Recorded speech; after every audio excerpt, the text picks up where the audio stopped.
koondisvõistlejad on läinud rajale ja on siis MX 125 sellel aastal, nagu siin Urmas juba korra ütles, on siis esimest korda üle pika aja. Milline saab olema võistlus ja milline saab olema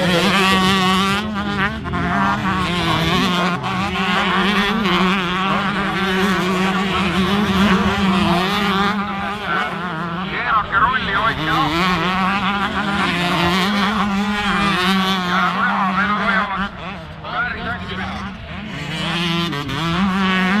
kindlasti tänase kvalifikatsiooni Luks tuleb liivi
tegime tulevad 3 sekundise vahe.